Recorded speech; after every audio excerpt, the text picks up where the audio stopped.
вас приветствую. Я, миль пардон, я немножко зачитался.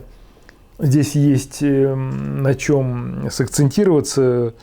Бравурная крещендо обеспечит нам понимание того, что здесь... В общем, давайте так. Звучит, вот все отбросим. Это из тех писем, по поводу которых мне вообще сложно хоть что-то комментировать. Ну, то есть вообще хоть что-то. Ну да ладно. Лена. Имена вымышленные, события придуманные, совпадения случайные, поэтому все тексты основаны на реальных событиях. Так вот, Лена. Пока Лена. Лена пишет. Очень боюсь ветра. Сегодня штормовое до 30 м. Ветер, боюсь, что сдует дом. Что мне делать? Значит, знаков препинания здесь ровно 2. После 30 м.с.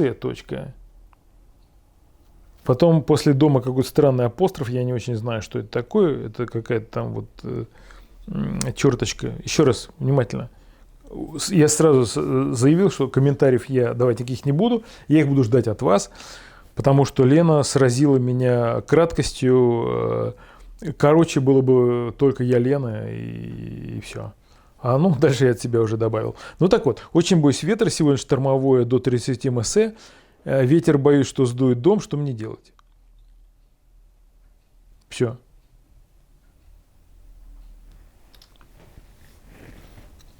Я припоминаю что-то похожее, там, Ниф-Ниф, там, Наф-Наф, это там Соломин какой-то домик, там у другого что-то из навоза был домик, по-моему, там, еще какие-то такие вот сказочные инсинуации.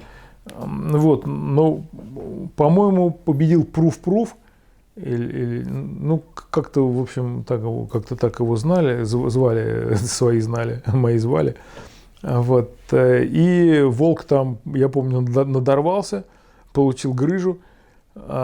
Здесь про волка ничего, поэтому боюсь ветра. Мне кажется, это очень романтичным. Боюсь ветра, боюсь неба, звезды светят мне во тьме. Или что-то около того. Поэтому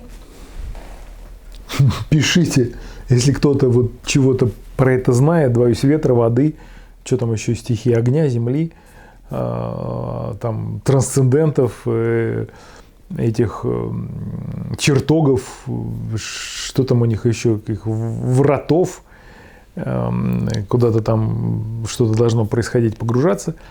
Я думаю, что 30 м это как раз все-таки то, что должно вернуть нас из астрала на Землю. Вот. Ну, а вы расскажите, если вы что-то вот из этого смогли извлечь. Не мне, а аудитории, а я обещаю зачитать. Ну, естественно, комментарии приветствуются, диалоги приветствуются, сердечки и разные походы на разные ресурсы, все это тоже приветствуется. Заходите. Ну, с вами был доктор Федорович. Странный канал, странные тексты, странно все, что происходит в этом мире. Ну, до новых встреч. Не знаю, что-то еще добавить. По скрипту.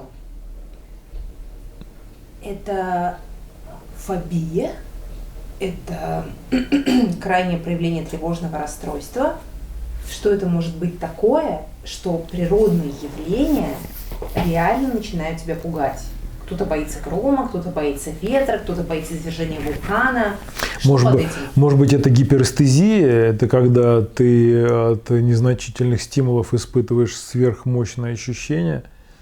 Такое тоже бывает, если человек вдруг переел стрихнина, такой, и у меня сразу такой, если человек не ел стрихнину. Ну, тогда я бы сделал ставку на 30 м. Потому что тогда это привязка к сумме, там, к цифре, вот, ну, потому что МС, да, кстати, давайте просмотрим, что такое МС. Я как-то сделал вброс про ПА, я вам скажу, немало было интересного. Угу. И если вы думаете, что ПА – это паническая атака, мне смешно на вас смотреть и слушать. Потому что вторым номером был половой акт. Третьим пунктом зашла полевая артиллерия. Вот. Полуатмосферы, там были и еще что-то, постапокалипсис. Поэтому вот МС, давайте здесь тоже поэкспериментируем, чтобы это тоже еще могло означать 30. 30 МС мускулистых самцов. С ними дядька Черномор. Ну, как-то вот так вот дружно, играючи, мы, в общем-то, и пережили этот душераздирающий текст. А что мы могли с ним сделать еще?